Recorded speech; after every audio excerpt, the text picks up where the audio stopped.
Hey, what's happening, everybody? It's me, Crazyfrankie, and I'd like to welcome you to my Week 10 4 key game picks. Before we get to my picks for week number 10, let's go a little quick whip around from what happened in week number 9. Two things that really came out from week number 9, and that involves two teams.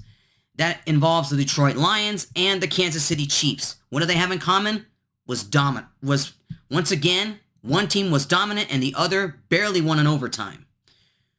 The way the Detroit Lions basically took it to Green Bay, even though I did have some question marks going into the game, whether it involves their defense and how well they were able to handle the elements of Lambeau Field, because it was pouring like crazy in that game between the Lions and the Packers.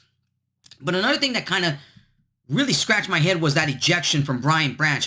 I'm going to be honest here. I didn't think that hit was really lethal, in all honesty.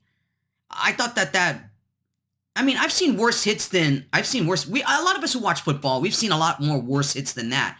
I don't think that Brian Branch being ejected was called for. I really think he should have stayed in the game. Obviously, I know the Packers will do anything to get in an advantage, given the fact that, Jordan Love was playing with an injured groin, and I really think that injury may be a little bit more worse than we thought.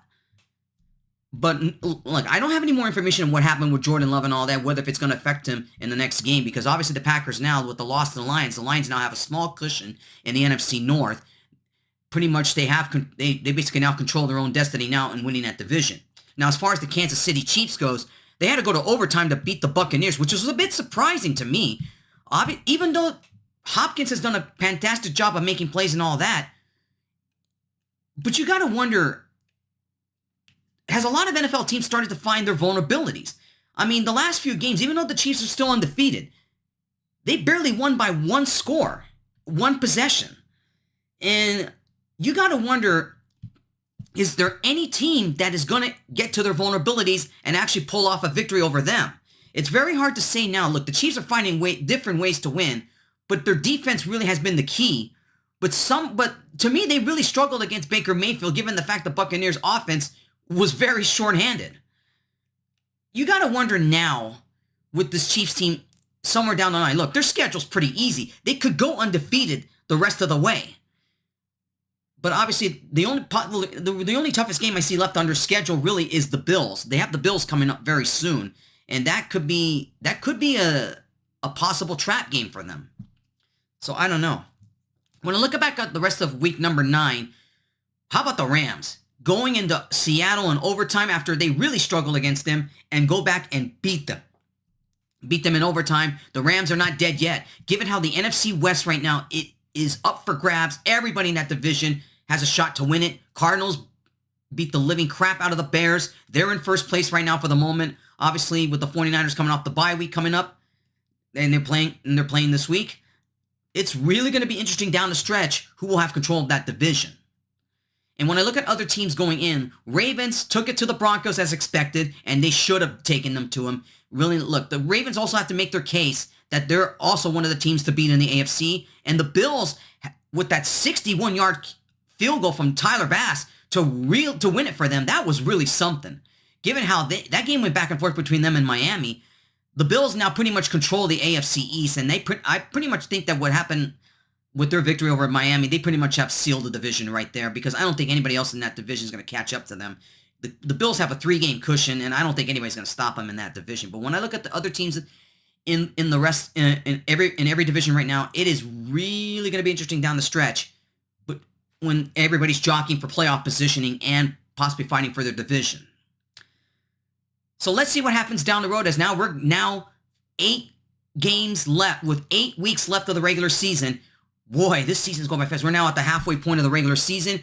We're now coming down the home stretch to looking at who might be making the playoffs and who's going to be winning the divisions. Anyways, let's get into week 10. All right, let's begin with key game number 1, going into the AFC North. It is the Bengals versus the Ravens. The Ravens are a 6-point favorite in this one here, and that is about right. Joe Burrow for the Bengals, they beat the living crap out of the Raiders last Sunday. He was 27 of 39, 251 yards, 5 touchdowns, but 1 interception. Lamar Jackson was 16 of 19, 280 yards, 3 touchdowns, no interceptions. He didn't have to do all that much in that game because Derrick Henry really was the key in them basically beating up the Broncos in that game. The reason why I say this is a key game it's not only for the Ravens to keep in contention with the Steelers, but at the same time, too, this is kind of an elimination game for the Bengals right now. Because given their current record right now, they could be out of this right now in terms of not just the division, but any sort of hopes of making the playoffs. So this is a game the Bengals absolutely have to have. And especially given on a short week on a Thursday night. This is Thursday night football right here. The Bengals need this game badly right now. But when you're going against a running game like Derrick Henry and the way the Ravens offense... Now, the last time these two teams meet, it wasn't that long ago, it was a shootout. And it wouldn't surprise me if this ends up being a shootout again. But the Ravens just have the better offense. And look, defense-wise, there's questions on that. That's one of the reasons why Joe Burrow and the Bengals gave them a football game a while back in their first meeting. So, do I expect this game to be a shootout again? Absolutely. I think this game will definitely be a shootout. But I just think the Ravens have the better offense in this game. Bengals defense just has a hard time stopping anybody. Even though the Raiders were really terrible they've been a terrible team all year. But this is a game, we have to find a way to stop Derrick Henry defensively and Lamar Jackson if he makes any sort of mobile threat. Who wins this football game? It's pretty obvious. The Ravens are the better team in this one here. I think the Bengals pretty much have eliminated themselves from any sort of hope of making the playoffs here. Given how their schedule does not really favor them the rest of the way. They got tough games ahead. I just don't see the Bengals making the playoffs. I just don't, given the fact that they have to face the Ravens. Now, the Ravens are the better team in this one here. I'm picking the Ravens at -6, Ravens over the Bengals. All right, key game number 2. The 49ers versus the Buccaneers. This is also a key game, not for both these two teams, because the 49ers are still trying to stay in contention for that NFC West, because that's pretty much all they can fight for now, given their current record and the way the NFC has stacked up. Winning the division might be the only way they could get in the playoffs. As far as the Buccaneers are concerned, that loss to the Chiefs really hurt them. Now, they're also pretty much could be in an elimination game themselves. Now, Brock Purdy back in Week 8 was 18 of 26, 260 yards, 1 touchdown, and a beatdown of the Cowboys. Now, Baker Mayfield really had some good stats last week against the Chiefs, but he really struggled a lot. I forgot to write down stats here because given the fact I'm taping this after Monday Night Football is kind of hard to do right now. I mean, right now, little side note here because I got a busy day ahead on Tuesday. Normally, I always do these things on Tuesday, but obviously Tuesday's a big day for all of us. I'm not going to say why, but I wanted to, this is taped right after Monday Night Football, and I want to get this video up on Tuesday afternoon as fast as possible here. But other than that, when I look at this football game here, going back to what I'm talking about, 49ers and the Buccaneers, this game's a toss-up.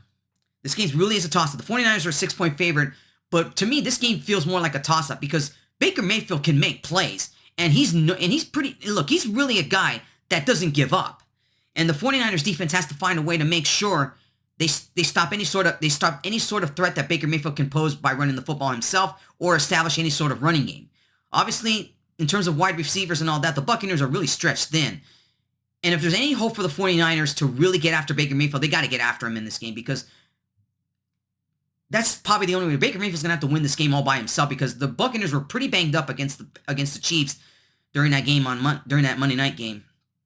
When I look at this football game here, the 49ers are slightly better. They have the better offense, and they could get McCaffrey back for this game. I'm not sure 100% on that game, but if they get McCaffrey back, they get sort of a running game back, and that definitely is going to help the 49ers a lot offensively because they really need a running game badly, and McCaffrey really is the guy that can help get that running game going for them and really ease off the pressure of Brock Purdy if he plays on Sunday, which by the looks of it, it's not 100% a sure thing, but it looks like McCaffrey might be ready for this one here against the Bucs.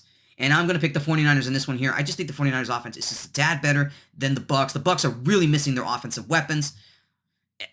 I don't know when Evans is going to come back. You have to remember that he's the only offensive weapon they have left. So it's going to be tough to say how this plays out for the Buccaneers the rest of the way, but this is an elimination game for them. They are in a must-win game now just to kind of stay alive for any hope of the playoffs. I just don't see it happening here. The 49ers are a tad better. I think their defense will get to Baker Mayfield. I like the 49ers in this one here at -6, 49ers over the Buccaneers. Key game number 3, the Pittsburgh Steelers versus the Washington Commanders. The Steelers were also on their bye week. Russell Wilson was 20 of 28, 278 yards, 1 touchdown, and no interceptions in a big win over the Giants back in week number 8. Now, Jaden Daniels was 15 of 22, 209 yards, 2 touchdowns, and no interception, also in a big victory over the Giants. The Commanders are a 1-point favorite in this one here, surprisingly. I really think this is going to go to pick'em status, to be quite honest with you. But for all intents and purposes here, this is going to be the Commanders as a slight favorite. A very slight favorite at -1. I look at both these two teams. Jaden Daniels hasn't faced a tough defense. That is one thing that eyes me right now. And given that TJ Watt has been a force reckoned with that defense for Pittsburgh here, he's going to be a factor. He's going to be a factor here, and I think, to me, this is where I think the Washington Commanders here are in a trap game. It's really more of the Steelers' defense as much as the Commanders' offense here, because I expect this to be kind of a low-scoring game, to be honest with you, if the defenses match up very well for both these two teams. But to me, when I look at this football game, this might be where Jaden Daniels and that offense hits a roadblock here, because Pittsburgh's defense is no joke.